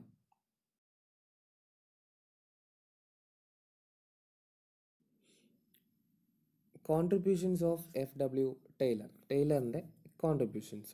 അപ്പോൾ അദ്ദേഹം ആദ്യം ചെയ്തത് എന്ന് പറഞ്ഞാൽ എന്തുവാണ്, ഒരു വലിയൊരു ടാസ്കിനെ എന്ത് ചെയ്തു, സ്പ്ലിറ്റ് ചെയ്ത് ചെറുതാക്കി. എങ്ങനെയെന്ന് പറഞ്ഞാൽ, ഇപ്പോൾ ഒരു എക്സാമ്പിൾ പറയുവാണെങ്കിൽ 1 മണിക്കൂറുള്ള ഒരു ടാസ്ക് ഉണ്ടെന്ന് വെച്ചു. അപ്പോൾ അതിനെ അദ്ദേഹം സ്പ്ലിറ്റ് ചെയ്ത് 10 മിനിറ്റുള്ള 6 ടാസ്ക്കായിട്ട് മാറ്റി. അപ്പോൾ പ്രത്യേകം എന്താണ്, ഈ 10 × 6 എന്ന് പറയുന്നത് 1 മണിക്കൂർ തന്നെയാണ്. അപ്പോൾ ഒരു വലിയ വർക്കിനെ സ്പ്ലിറ്റ് ചെയ്ത് ചെറിയ ചെറിയ വർക്കായിട്ട് മാറ്റിയിട്ട് അതിനെ സ്റ്റഡി ചെയ്യാൻ തുടങ്ങി. ഓക്കെ, രണ്ടാമത്തെ പോയിന്റ് എന്ന് പറഞ്ഞാൽ അദ്ദേഹം ചെയ്യുന്ന പറഞ്ഞാൽ ഒരു ടൈം സ്റ്റഡി നടത്തി. എവിടെയാണ് നമ്മുടെ എഫിഷ്യൻസി ലോസ് ആവുന്നത്, ഇൻഡസ്ട്രിയൽ ഓപ്പറേഷനിൽ എവിടെയാണ് നമ്മുടെ എഫിഷ്യൻസി ലോസ് ആവുന്നതെന്ന് കണ്ടുപിടിക്കാൻ വേണ്ടിയിട്ട് ഒരു ടൈം സ്റ്റഡി നടത്തി. ദെൻ അദ്ദേഹം ചെയ്ത അടുത്ത കാര്യം എന്ന് പറഞ്ഞാൽ ഒരു ഫെയർ ഡേ ടാസ്ക് ഡിഫൈൻ ചെയ്തു. എന്തെന്ന് പറഞ്ഞാൽ ഒരു വർക്കർ ഒരു ദിവസം ചെയ്യുന്ന ഒരു വർക്കിൻ്റെ കുറിച്ച് പഠിച്ച് അതിന് സമയം എത്ര വേണം, എവിടെയാണ് അദ്ദേഹത്തിന് ഫെറ്റീഗ് വരുന്നത് എന്നൊക്കെ അദ്ദേഹം എന്ത് ചെയ്തു, റെക്കോർഡിക്കലായിട്ട് ഡിഫൈൻ ചെയ്ത് വെച്ചു. ഓക്കെ, അദ്ദേഹം ചെയ്ത അടുത്ത കാര്യം എന്ന് പറഞ്ഞാൽ he evolved the principles of investigative work on scientific ബേസിസിൽ ഒരു വർക്കിനെ ഇൻവെസ്റ്റിഗേറ്റ് ചെയ്യാൻ തുടങ്ങി. എന്നിട്ട് അദ്ദേഹം ബെസ്റ്റ് വർക്കറിനെ കണ്ടുപിടിച്ചു. ഒരു ടാസ്കിൽ കണ്ടുപിടിക്കാൻ പറ്റുന്ന അല്ലെങ്കിൽ ചെയ്യാൻ പറ്റുന്ന ഒരു ടാസ്ക് ചെയ്യാൻ പറ്റുന്ന ഏറ്റവും ബെസ്റ്റ് വർക്കറെ കണ്ടുപിടിച്ചു. ഇനി അദ്ദേഹത്തിന് ട്രെയിനിങ് കൊടുത്തു. ദെൻ കൂടുതൽ സ്കിൽഡ് ആക്കി മാറ്റി. ഇനി പിന്നെ അദ്ദേഹം ചെയ്യുന്നതെന്ന് പറഞ്ഞാൽ developing cooperative spirit between management and workers. മാനേജ്മെൻറ്റും വർക്കേഴ്സും തമ്മിൽ നല്ലൊരു കോഓപ്പറേറ്റീവ് സ്പിരിറ്റ് കീപ്പ് ചെയ്യാൻ വേണ്ടി അദ്ദേഹം ശ്രമിച്ചു. ഓക്കെ, അദ്ദേഹം ചെയ്ത അടുത്ത കാര്യം എന്ന് പറഞ്ഞാൽ എന്ത് ചെയ്തു, ഒരു ഫങ്ഷണൽ ഓർഗനൈസേഷൻ തുടങ്ങി. എന്തുവാണ് ഈ ഫങ്ഷണൽ ഓർഗനൈസേഷൻ എന്ന് ഞാൻ പിന്നീട് പറഞ്ഞുതരാം. ഓക്കെ, അതിൻ്റെ പ്രത്യേകത, ആ ഫങ്ഷണൽ ഓർഗനൈസേഷൻ്റെ പ്രത്യേകത എന്ന് പറഞ്ഞാൽ അവിടെ ഓരോ ഫങ്ഷനും അതിൻ്റേതായ സ്പെഷ്യലിസ്റ്റ് അല്ലെങ്കിൽ ഒരു ഫോർമാനും പിന്നെ അതിൻ്റേതായ വർക്കേഴ്സിനും ചാർജ് കൊടുത്തു. ഓക്കെ, അപ്പോൾ ഒരു ഫങ്ഷണൽ ഓർഗനൈസേഷൻ സ്റ്റാർട്ട് ചെയ്തു. ആ ഓർഗനൈസേഷൻ്റെ പ്രത്യേകത എന്ന് പറഞ്ഞാൽ ഓരോ ഫങ്ഷനും എന്തായിരിക്കും, ഒരു സ്പെഷ്യലിസ്റ്റ് അല്ലെങ്കിൽ ഒരു ഫോർമാനെ എന്ത് ചെയ്തു, ഇൻചാർജ് ആക്കി മാറ്റി. ഓക്കെ, അദ്ദേഹം എന്ത് ചെയ്തു, അദ്ദേഹം എന്താണ്, ഹീ എസ്റ്റാബ്ലിഷ് വർക്ക് സ്റ്റാൻഡേർഡ്. വർക്കിൻ്റെ ഒരു സ്റ്റാൻഡേർഡ് എന്ത് ചെയ്തു. എങ്ങനെയാണ് പോസിബിൾ ആക്കിയത്, ടൈം സ്റ്റഡി ചെയ്താണ് എന്തിന് സ്റ്റാൻഡേർഡ് ഉണ്ടാക്കിയത്, വർക്കിന് സ്റ്റാൻഡേർഡ്സ് ഉണ്ടാക്കിയത്. വർക്കിന് ഒരു കൃത്യമായിട്ടുള്ള ഒരു മാനദണ്ഡം എന്ത് ചെയ്തു, അദ്ദേഹം ക്രിയേറ്റ് ചെയ്തു. ദെൻ അദ്ദേഹം ചെയ്ത അടുത്ത കാര്യം എന്ന് പറഞ്ഞാൽ വേജ് ഇൻസെൻറ്റീവ് സ്കീം തുടങ്ങി. ആ വേജ് ഇൻസെൻറ്റീവ് സ്കീമിൻ്റെ പേര് ടൈലേഴ്സ് ഡിഫറൻഷ്യൽ പീസ് റേറ്റ് എന്നാണ്. ഓക്കെ, ഒന്നുകൂടെ പറയാം, ടൈലേഴ്സ് ഡിഫറൻഷ്യൽ പീസ് റേറ്റ് എന്ന് ഉള്ള വേജ് ഇൻസെൻറ്റീവ് സിസ്റ്റം തുടങ്ങി. ദെൻ എന്താണ് അദ്ദേഹം ചെയ്തത്, he introduced and operated various costing സിസ്റ്റത്തിനെ എന്ത് ചെയ്തു, ഇൻട്രൊഡ്യൂസ് ചെയ്യുകയും ഓപ്പറേറ്റ് ചെയ്യുകയും അദ്ദേഹം ചെയ്തു. ഓക്കെ, അടുത്ത സ്ലൈഡിലോട്ട് പോകാം. Henry Fayol's principles of management. Henry ഫയലിൻ്റെ മാനേജ്മെൻറ്റ് പ്രിൻസിപ്പിൾസ് എന്താണെന്ന് നോക്കാം. Okay, according to Fayol the activities of industrial organisation could be divided into 6 categories. ഒരു ഇൻഡസ്ട്രിയിൽ നടക്കുന്ന ആക്ടിവിറ്റീസിനെ നമുക്ക് 6 കാറ്റഗറി ആയിട്ട് മാറ്റാൻ പറ്റും. ഓക്കെ, ഒന്നാമത്തത് ടെക്നിക്കൽ എന്ന് പറഞ്ഞാൽ ഏതൊക്കെ സെക്ഷൻ വരും, പ്രൊഡക്ഷനും മാനുഫാക്ചറിങ്ങും. ദെൻ കൊമേഴ്സ്യൽ, അതായത് ബൈയിങ്, സെല്ലിങ്, എക്സ്ചേഞ്ച്, ആ ഒരു section. Then financial, acquiring and using capital അല്ലെങ്കിൽ മണി മാനേജ് ചെയ്യുക, ദെൻ അക്വയർ ചെയ്യുക ആൻഡ് യൂസ് ചെയ്യുക, ആ ഒരു section financial section. Then security, protection of property and persons, ആൾക്കാരുടെ സംരക്ഷണം. ദെൻ അങ്ങനെയുള്ള കാര്യങ്ങൾ, ഇൻഷുറൻസ്, അങ്ങനെയുള്ള കേസസ്. ദെൻ അക്കൗണ്ടിങ്, അതായത് stock taking, balance sheet, cost, statistics, അതായത് നമ്മുടെ അഡ്മിനിസ്ട്രേഷൻ ജോലികൾ. ദെൻ അടുത്ത മാനേജറിയൽ, അതായത് planning, organisation, command, coordination, control, അതായത് നിയന്ത്രണം, കൺട്രോൾ എന്നുള്ള ആ സെക്ഷൻ. ഓക്കെ, അപ്പോൾ ഈ 6 കാറ്റഗറിയാണ് എന്ത് ചെയ്യുന്നത്, ഒരു ഇൻഡസ്ട്രിയിലുള്ള മെയിൻ ആക്ടിവിറ്റീസ് കോൺസെൻട്രേറ്റ് ചെയ്യുന്നത്. ഏതൊക്കെയാണ്, 1 technical, 2 commercial, 3 financial, then 4 security, 5 accounting, then 6 managerial.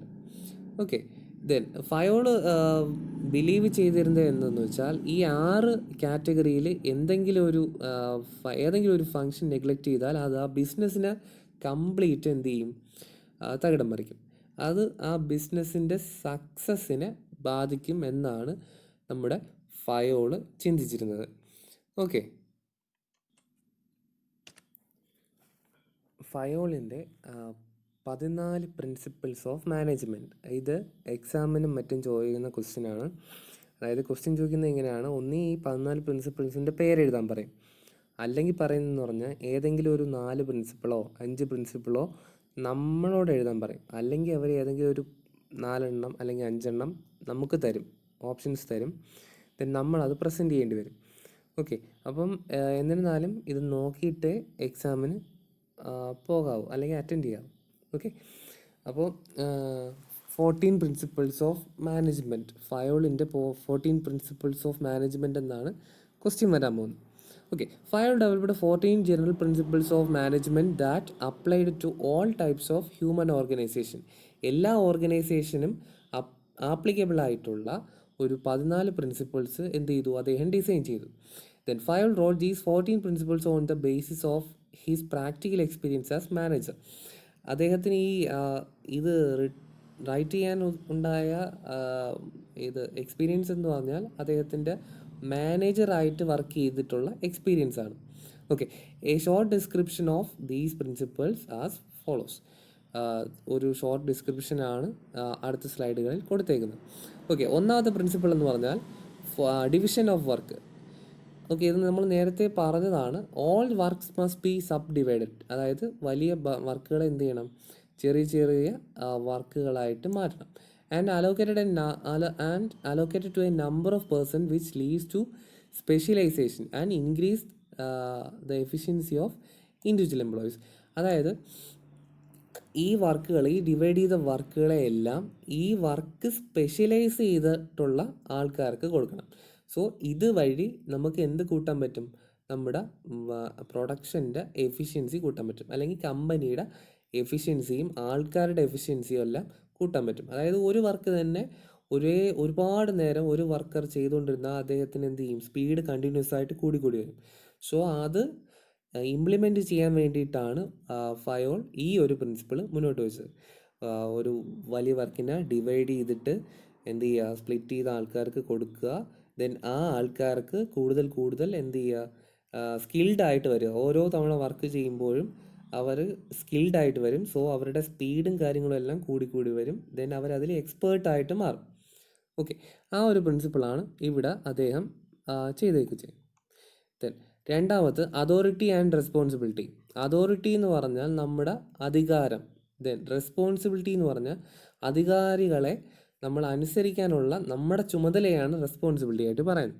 Okay, അദ്ദേഹത്തിൻ്റെ അടുത്ത പ്രിൻസിപ്പിളാണ് ഈ അതോറിറ്റി ആൻഡ് റെസ്പോൺസിബിലിറ്റി എന്ന് പറഞ്ഞാൽ. Okay, authority refers to the right of a superior to give orders to subordinates. ഒരു സുപ്പീരിയറിന് തൻ്റെ സബോർഡിനേറ്റ്സിന് ഓർഡർ കൊടുക്കാനുള്ള ആ റൈറ്റിനെയാണ്, അവകാശത്തെയാണ് എന്ത് വെച്ചിട്ട് പറയുന്നത്, അതോറിറ്റി എന്നുള്ള ടേം വെച്ചിട്ട് പറയുന്നത്. Take decision on specified matters. ചില കാര്യങ്ങളിൽ ഡിസിഷൻ എടുക്കാനുള്ള അവകാശം. Okay, then use resources of organisation. ആ ഓർഗനൈസേഷൻ്റെ റിസോഴ്സസ് യൂട്ടിലൈസ് ചെയ്യാനുള്ള അവകാശം. Then guide and regulate the behaviour of subordinates. Okay, തൻ്റെ സബോർഡിനേറ്റ്സിനെ ഗൈഡ് ചെയ്യാനും റെഗുലേറ്റ് ചെയ്യാൻ, കൺട്രോൾ ചെയ്യാനുള്ള അധികാരം. ഓക്കെ, ഒരു എക്സാമ്പിൾ പറയുവാണെങ്കിൽ നമ്മുടെ ഒരു പോളിടെക്നിക് കോളേജിൽ ഒരു HODക്ക് എന്തുണ്ട്, അധികാരമുണ്ട്. ദെൻ HODയുടെ കീഴിൽ വരുന്ന ലെക്ചേഴ്സ് അല്ലെങ്കിൽ ടീച്ചേഴ്സിന് എന്തുണ്ട്, റെസ്പോൺസിബിലിറ്റി ഉണ്ട്. ഓക്കെ, HODക്ക് അവിടെയുള്ള റിസോഴ്സസ്, ചോക്ക്, ഡസ്റ്റർ അതെല്ലാം ഡിസ്ട്രിബ്യൂട്ട് ചെയ്ത് കൊടുക്കാനുള്ള ആർക്ക് കൊടുക്കാനുള്ള, തൻ്റെ സബോർഡിനേറ്റ്സിന് കൊടുക്കാനുള്ള റൈറ്റ്സ് ഉണ്ട്. ചില കാര്യങ്ങളിൽ ഡിസിഷൻ എടുക്കാനുള്ള പവറുണ്ട്. ഓക്കെ, അപ്പോൾ ഇതെല്ലാം എന്തിനു വേണ്ടിയിട്ടാണ്, ആ കമ്പനിയുടെ അല്ലെങ്കിൽ ആ പോളിടെക്നിക്കിൻ്റെ വെൽബീയിങ് അല്ലെങ്കിൽ ഒരു നേട്ടത്തിന് വേണ്ടിയിട്ടാണ്. ഓക്കെ, ദെൻ റെസ്പോൺസിബിലിറ്റി നോക്കാം. Responsibility on the other hand includes obligation with respect to the performance of functions and achieving goals in satisfactory manner. Okay, responsibility എന്ന് പറഞ്ഞാൽ എങ്ങനെ വരും? ഈ അധികാരികളെ അല്ലെങ്കിൽ ഈ അതോറിറ്റി ഉള്ള ആൾക്കാരെ ഒബേ ചെയ്തുകൊണ്ട് എന്താണ് പെർഫോമൻസും ഫങ്ഷൻസും അല്ലെങ്കിൽ ഒരു കമ്പനിയുടെ ഗോൾ അച്ചീവ് ചെയ്യാനുള്ള ഒരു വർക്കറിൻ്റെ ചുമതലയാണ് നമ്മൾ എന്ത് പറയുന്നത്, റെസ്പോൺസിബിലിറ്റി ആയിട്ട് പറയുന്നത്.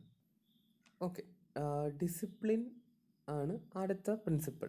ഡിസിപ്ലിൻ എന്ന് പറഞ്ഞാൽ ഇത്രയേ ഉള്ളൂ, ഒരു സ്ഥാപനത്തിൽ റൂൾസും റെഗുലേഷൻസും എല്ലാം അനുസരിച്ച് അവിടെ വർക്ക് ചെയ്യുക. എല്ലാ പേഴ്സണിലും അവിടെ ഡിസിപ്ലിൻഡ് ആയിരിക്കണം ഒരു ഓർഗനൈസേഷനിൽ, എങ്കിലേ എന്ത് ചെയ്യത്തുള്ളൂ, ആ ഒരു സ്ഥാപനം വളർന്നു വരത്തുള്ളൂ. ഓക്കെ, അടുത്ത പോയിന്റ് എന്ന് പറഞ്ഞാൽ യൂണിറ്റി ഓഫ് കമാൻഡ് ആണ്. Unity of command means that an employee should get orders and instruction only from one supervisors. ഒരു സൂപ്പർവൈസറിൽ നിന്ന് മാത്രമേ ഒരു എംപ്ലോയിക്ക് എന്ത് ചെയ്യാൻ പറ്റൂ, ഒരു സമയത്ത് ഓർഡർ സ്വീകരിക്കാൻ പറ്റൂ. അല്ലാതെ മൾട്ടിപ്പിൾ സൂപ്പർവൈസേഴ്സ് നിന്ന് ഓർഡർ ചെയ്താൽ അവിടെ കൺഫ്യൂഷൻ എന്നുള്ളൊരു സിറ്റുവേഷൻ ഉണ്ടാവും. അതായത് കൺഫ്യൂഷൻ ഉണ്ടാവും ഒരു വർക്കറിന്. അപ്പോൾ ഒരു വർക്കറിനെ നിയന്ത്രിക്കാൻ വേണ്ടിയിട്ട് ഒരു സൂപ്പർവൈസർ മാത്രമേ അറ്റ് എ ടൈം ഉണ്ടാകാൻ പാടുള്ളൂ. ഓക്കെ, അതാണ് യൂണിറ്റി ഓഫ് കമാൻഡ് എന്നുള്ള പ്രിൻസിപ്പിൾ കൊണ്ട് അദ്ദേഹം മീൻ ചെയ്യുന്നത്. Then unity of direction. According to this principle, the effort of all the members of our organization should be directly towards common goals. This is to ensure unity of action, coordination of strength and focusing towards the target. Okay, അപ്പം ഈ principle പറയുന്നതെന്ന് പറഞ്ഞാൽ എല്ലാ മെമ്പേഴ്സിൻ്റെയും, ആ ഒരു ഓർഗനൈസേഷനിലുള്ള എല്ലാ മെമ്പേഴ്സിൻ്റെയും common aim എന്ന് പറഞ്ഞാൽ ആ കമ്പനിയുടെ സക്സസ് ആയിരിക്കണം. അപ്പം അവരുടെ എഫേർട്ടും കാര്യങ്ങളും എല്ലാം ആ കോമൺ ഗോൾ അച്ചീവ് ചെയ്യാൻ വേണ്ടിയിട്ടായിരിക്കണം അവർ യൂട്ടിലൈസ് ചെയ്യേണ്ടത്. ഓക്കെ, അവരുടെ ആക്ഷൻസ് എല്ലാം ഒരേപോലെ ആയിരിക്കണം. കോർഡിനേഷനും കാര്യങ്ങളും സ്ട്രെങ്ത് എല്ലാം അവരുടെ കമ്പനി ഗോൾ അല്ലെങ്കിൽ ആ സ്ഥാപനത്തിൻ്റെ ഗോൾ അച്ചീവ് ചെയ്യാൻ വേണ്ടിയിട്ട് മാത്രമായിരിക്കണം. അവരുടെ എഫേർട്ടും കാര്യങ്ങളും എല്ലാം അല്ലെങ്കിൽ കോർഡിനേഷനും അല്ലെങ്കിൽ യൂണിറ്റി ഓഫ് ആക്ഷനും എല്ലാം ആ കമ്പനിയുടെ കോമൺ ഗോൾ അച്ചീവ് ചെയ്യാൻ വേണ്ടിയിട്ടായിരിക്കണം, അല്ലാതെ ഇൻഡിവിജ്വലിൻ്റെ ഇൻട്രസ്റ്റിലോട്ട് പോകരുത്. ഓക്കെ, അതാണ് 5th പോയിൻ്റ് ആയിട്ടുള്ള യൂണിറ്റി ഓഫ് ഡയറക്ഷൻ. ഓക്കെ, അടുത്ത subordination of individual interest to general interest. Okay, common or general interest must be supersede the individual interest. Individual interest must be subordinate to common interest. Okay, ഇത്രയേ ഉള്ളൂ നമ്മുടെ മെയിനായിട്ടുള്ള, അതായത് majority of ആൾക്കാരുടെ ഇൻട്രസ്റ്റിന് priority കൊടുത്തുകൊണ്ട് വേണം ഒരു കമ്പനി മുന്നോട്ട് പോകാനെന്നാണ് അദ്ദേഹം പറയുന്നത്. അപ്പോൾ അതായത് ഇപ്പോൾ ഒരു എക്സാമ്പിൾ പറയുകയാണെങ്കിൽ, ഇപ്പോൾ നമ്മുടെ സൂപ്പർവൈസർ അല്ലെങ്കിൽ ജനറൽ മാനേജർക്ക് ക്യാബിൻ AC ആക്കണം. ദെൻ പക്ഷേ വർക്കറിന് അവരുടെ പ്രോപ്പറായിട്ടുള്ള സാനിറ്റേഷൻ ഫെസിലിറ്റീസ് പോലും പ്രൊവൈഡ് ചെയ്യുന്നില്ല. അങ്ങനെ ഒരു കേസിലാണെങ്കിൽ എന്താണ്, ആരുടെ ഇൻട്രസ്റ്റിനായിരിക്കണം പ്രയോറിറ്റി കൊടുക്കേണ്ടത്? സൂപ്പർവൈസർ അല്ലെങ്കിൽ മാനേജറുടെ ഇൻട്രസ്റ്റിന് ഒരിക്കലും പ്രയോറിറ്റി കൊടുക്കാൻ പാടില്ല. പകരം വർക്കേഴ്സിൻ്റെ സാനിറ്റേഷൻ ഫെസിലിറ്റി അല്ലെങ്കിൽ അവരുടെ ലാറ്ററൽ ഫെസിലിറ്റി, അങ്ങനെയുള്ള ഫെസിലിറ്റീസിന് വേണം പ്രയോറിറ്റി കൊടുത്തുകൊണ്ട് ഒരു കമ്പനി മുന്നോട്ട് പോകാം. Okay, remuneration of personal. Personal എന്ന് പറഞ്ഞാൽ വർക്കറിനെയാണ് ഉദ്ദേശിക്കുന്നത്. ഓക്കെ, അപ്പോൾ വർക്കറിൻ്റെ സാലറി അല്ലെങ്കിൽ അവരുടെ വേതനം. ഓക്കെ, അപ്പോൾ remuneration and method of payment should afford maximum satisfaction to both employees and employee. Okay, എംപ്ലോയർക്കും എംപ്ലോയീസിനും, അതായത് ജോലി നൽകുന്ന ആൾക്കും ജോലി ഉള്ള ആൾക്കും ജോലി കിട്ടുന്ന ആൾക്കും ഒരേപോലെ സാറ്റിസ്ഫാക്ഷൻ കൊടുക്കുന്നതായിരിക്കണം ഒരു കമ്പനിയുടെ വേജ് പ്ലാൻ അല്ലെങ്കിൽ salary plan. Okay, salary package എന്നൊക്കെ നമ്മൾ പറയത്തില്ലേ. അപ്പോൾ ആ പാക്കേജ് എന്ന് പറയുമ്പോൾ ഒരു കമ്പനിയുടെ ഓണറിനും ഒരു കമ്പനിയിൽ ജോലി ലഭിക്കുന്ന ആൾക്കും ഒരേപോലെ സാറ്റിസ്ഫാക്ഷൻ കൊടുക്കുന്നതായിരിക്കണം. ഓക്കെ, പക്ഷേ ഫയോൾ ചെയ്തതെന്ന് പറഞ്ഞാൽ അദ്ദേഹം ഒരിക്കലും ലോവർ ലെവലിലുള്ള ആൾക്കാർക്ക് വേണ്ടിയിട്ട് വർക്ക് ചെയ്തിട്ടില്ല, അല്ലെങ്കിൽ ലോവർ ലെവലിലുള്ള ആൾക്കാർക്ക് പ്രോഫിറ്റബിളായിട്ട് പ്ലാൻസ് കൊണ്ടുവന്നിട്ടില്ല. പകരം അദ്ദേഹം മാനേജർ പോസ്റ്റിലുള്ള ആൾക്കാരെ ഫേവർ ചെയ്തുകൊണ്ടാണ് അദ്ദേഹത്തിൻ്റെ പ്ലാൻസ് എല്ലാം കൊടുത്തേക്കുന്നത്. അതായത് അദ്ദേഹത്തിന് ലോവർ ലെവലിലുള്ള ആൾക്കാരെ ഫേവർ ചെയ്യാതെ മാനേജർ പോസ്റ്റ് അങ്ങനെയുള്ള ഉയർന്ന പോസ്റ്റിലുള്ള ആൾക്കാർക്ക് പ്രോഫിറ്റ് ഷെയർ ചെയ്യുന്ന രീതിയിലാണ് അദ്ദേഹം പ്ലാൻസ് കൊണ്ടുവന്നത്. അത് അദ്ദേഹത്തിൻ്റെ കമ്പാരിസണിൽ നമുക്ക് ഡീറ്റെയിൽ ആയിട്ട് നോക്കാം. ഓക്കെ, സെൻട്രലൈസേഷൻ എന്ന് പറഞ്ഞാൽ ടോപ്പ് മാനേജ്മെൻ്റ് ആണ് കൂടുതൽ ഡിസിഷൻ മേക്കിംഗ് അതോറിറ്റി കൈയടക്കി വെച്ചേക്കുന്നതെങ്കിൽ നമ്മൾ പറയും അവിടെ സെൻട്രലൈസേഷൻ ഉണ്ടെന്ന്. ഇനി ലോ ലെവൽ അല്ലെങ്കിൽ ബോട്ടം ലെവൽ മാനേജ്മെൻ്റ് ആണ് കൂടുതൽ ഡിസിഷൻ മേക്കിംഗ് പവർ കയ്യിൽ വെച്ചേക്കുന്നതെങ്കിൽ നമ്മൾ പറയും അവിടെ ഡീസെൻട്രലൈസേഷൻ ഉണ്ടെന്ന്. ഓക്കെ, ഒരു കമ്പനി മര്യാദയ്ക്ക് നടന്നു പോകാൻ അല്ലെങ്കിൽ നേരെ നടന്നു പോകാൻ ഫയോളിൻ്റെ പ്രിൻസിപ്പിൾ അനുസരിച്ചിട്ട് ഡീസെൻട്രലൈസേഷനും സെൻട്രലൈസേഷനും ബാലൻസ്ഡ് സ്റ്റേജിലായിരിക്കണം. അതായത് അവിടെ ഡീസെൻട്രലൈസേഷനും ഉണ്ടായിരിക്കണം, എന്തുണ്ടായിരിക്കണം, സെൻട്രലൈസേഷനും ഉണ്ടായിരിക്കണം. ഇതൊരു ബാലൻസ്ഡ് കണ്ടീഷനിലാണെങ്കിൽ എല്ലാ ഇൻഡസ്ട്രീസും നടന്നു പോകൂ എന്നാണ് നമ്മുടെ ഫയോള് പറയുന്നത്. അപ്പോൾ സെൻട്രലൈസേഷൻ എന്ന് പറഞ്ഞാൽ ടോപ്പ് ഓർഡർ മാനേജ്മെൻറ്റ് അല്ലെങ്കിൽ ടോപ്പ് മാനേജ്മെൻറ്റിനാണ് കൂടുതൽ ഡിസിഷൻ മേക്കിംഗ് അതോറിറ്റി എങ്കിൽ നമ്മൾ എന്ത് പറയും, അവിടെ സെൻട്രലൈസേഷൻ ഉണ്ടെന്ന് പറയും. ഓക്കെ, അടുത്ത പോയിന്റ് എന്ന് പറഞ്ഞാൽ സ്കെയിലർ ചെയിൻ. ഞാൻ നേരത്തെ ഫങ്ഷണൽ ഓർഗനൈസേഷൻ എന്ന് പറഞ്ഞു ഓർക്കുന്നുണ്ടോ? ഫങ്ഷണൽ ഓർഗനൈസേഷൻ്റെ ഒരു പാർട്ടാണ് ഈ സ്കെയിലർ ചെയിൻ എന്ന് പറയുന്നത്. ഓക്കെ, സ്കെയിലർ ചെയിൻ നമ്മുടെ ഫയോൾ കൊണ്ടുവന്ന സ്കെയിലർ ചെയിൻ്റെ ഓർഡർ ഇതാണ്. പ്രൊഡക്ഷൻ മാനേജർ ഏറ്റവും മുകളിൽ, ദെൻ ഇതൊരു സിമിലർ ഒരു സ്കെയിലർ ചെയിനാണ്. ദെൻ പ്രൊഡക്ഷൻ എഞ്ചിനീയർ അതിൻ്റെ താഴെ, ദെൻ അതിൻ്റെ താഴെ ഫോർമാൻമാരുണ്ട്, ദെൻ ഫോർമാൻമാരുടെ താഴെ വർക്കേഴ്സ്. അപ്പോൾ ഓരോ സ്പെസിഫിക് ഫംഗ്ഷൻ ചെയ്യാൻ ഒരു ഫോർമാൻ ഹെഡായിട്ടുണ്ട്. ദെൻ ആ ഫോർമാനിന് താഴെ എന്തുണ്ട്, വർക്കേഴ്സ് ഉണ്ട്. ഓക്കെ, അപ്പോൾ ഇങ്ങനെ ഒരു ഓർഡർ, ഒരു പർട്ടിക്കുലർ ഓർഡർ ഇൻട്രൊഡ്യൂസ് ചെയ്യാൻ ആർക്ക് പറ്റി, നമ്മുടെ ടൈലറിന് പറ്റി. അപ്പം അത് പുള്ളിയുടെ ഒരു അഡ്വാൻറ്റേജ് ആണ്. It is a chain of supervisors and subordinates from the highest level to the lowest level for the purpose of കമ്മ്യൂണിക്കേഷന് വേണ്ടിയിട്ടാണ് ഇത് ചെയ്തേക്കുന്നത്. It decides the issue of authority, that is who is superior to whom. അപ്പോൾ ഇങ്ങനൊരു chain ഉള്ളപ്പോൾ നമുക്ക് കൃത്യമായിട്ട് അറിയാൻ പറ്റും ആരാണ് സുപ്പീരിയർ എന്ന് കൃത്യമായിട്ട് എന്ത് ചെയ്യാൻ പറ്റും, ഐഡൻറ്റിഫൈ ചെയ്യാൻ പറ്റും. ഓക്കെ, അടുത്ത 10ാമത്തെ എന്ന് പറഞ്ഞാൽ ഓർഡറാണ്. Order related to arrangement of things and people. നമ്മുടെ ആൾക്കാരുടെയും തിങ്സിൻ്റെയും കറക്റ്റ് അറേഞ്ച്മെൻറ്റിനെയാണ് എന്ത് പറയുന്നത്, ഓർഡർ എന്ന് പറയുന്നത്. അത് നമ്മൾ സാധാരണ പറയുന്ന പോലെ തന്നെയാണ്. Then everything should be in its place and there should be a place for everything. എല്ലാം കറക്റ്റ് പ്ലേസിലും ആയിരിക്കണം, എല്ലാ കാര്യങ്ങൾക്കും അതിൻ്റേതായ പ്ലേസും ഉണ്ടായിരിക്കണം. ഇനി every men in the organisation should be properly placed, that is right man in right place. Right മാനെ കറക്റ്റ് ആളിനെ തന്നെ കറക്റ്റ് പ്ലേസ് തന്നെ എന്ത് ചെയ്യണം, പോസ്റ്റ് ചെയ്യണം. ദെൻ ഇക്വിറ്റി എന്ന് പറഞ്ഞാൽ to attain loyalty and devotion from the personnel manager should be just and kind. സമത്വം എന്നാണ് പറയുന്നത്, പക്ഷേ വേറൊരു മീനിങ് കൂടെ പുള്ളി കൊടുത്തിട്ടുണ്ട്. ജസ്റ്റിസും ആയിരിക്കണം, കൈൻഡും ആയിരിക്കണം. നമ്മുടെ മാനേജർ എന്നുള്ളത് ജസ്റ്റിസും, അതായത് നീതിമാനും ആയിരിക്കണം, ദയാലും ആയിരിക്കണം. Then equity is the combination of kindness and justice. ഇതിൻ്റെ രണ്ടിൻ്റെയും കൂടെ കോമ്പിനേഷനെയാണ് എന്ത് പറയുന്നത്, ഇക്വിറ്റി എന്ന് പുള്ളി ഡിഫൈൻ ചെയ്തത്.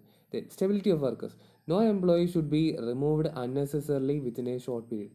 ഒരു എംപ്ലോയിയെയും ഒരു കാരണവും ഇല്ലാതെ പിരിച്ചുവിടാൻ പാടില്ല.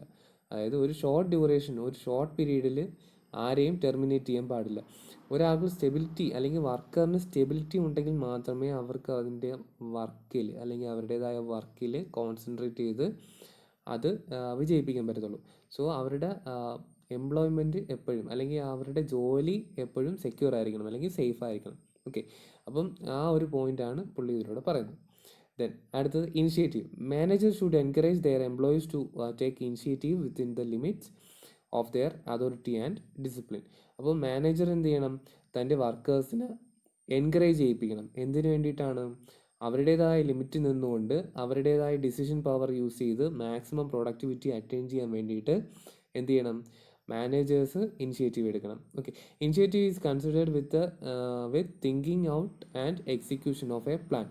ഓക്കെ, ഒരു പ്ലാൻ ചിന്തിച്ചിട്ട് അത് എക്സിക്യൂട്ട് ചെയ്യാനുള്ള ധൈര്യം അല്ലെങ്കിൽ ഇനിഷ്യേറ്റീവ് ആരെ കൊടുക്കണം, മാനേജേഴ്സ് തൻ്റെ കീഴിലുള്ള വർക്കേഴ്സിന് എന്ത് ചെയ്യണം, പ്രൊവൈഡ് ചെയ്യണം. ഓക്കെ, ലാസ്റ്റ് പോയിൻ്റ് ആണ് ഈ സ്പിരിറ്റ് ഡീകോപ്സ്. ദെൻ ഇതെന്ന് പറഞ്ഞാൽ ഒറ്റ മീനിങ്ങേ ഉള്ളൂ. യൂണിയൻ ഈസ് സ്ട്രെങ്ത് എന്നാണ്, ഒരു ഫ്രഞ്ച് ടേമാണ് ഇത് പറയുന്നത്. അത് യൂണിറ്റി ഓഫ് കമാൻഡിനെ റെഫർ ചെയ്യുന്നു. അപ്പോൾ ഈ ഒരു ടേം എക്സ്പ്ലെയിൻ ചെയ്യുമ്പോൾ എക്സാമിന് എഴുതുമ്പോൾ ഇത് ഇങ്ങനെ തന്നെ എഴുതുക.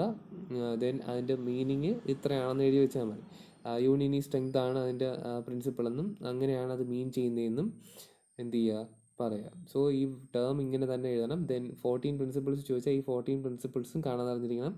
ഒന്നും എന്തെങ്കിലും കോഡ് അല്ലെങ്കിൽ വേറെ എന്തെങ്കിലും കാണാതെ പഠിക്കുകയോ എങ്ങനെയെങ്കിലും ചെയ്ത് പഠിച്ചേ പറ്റത്തുള്ളൂ. സോ ഇമ്പോർട്ടൻറ്റ് ടോപ്പിക്കാണ്. ഓക്കെ, അപ്പോൾ നെക്സ്റ്റ് ടൈം വേറൊരു ടോപ്പിക്കുമായിട്ട് കാണാം. ഓക്കെ.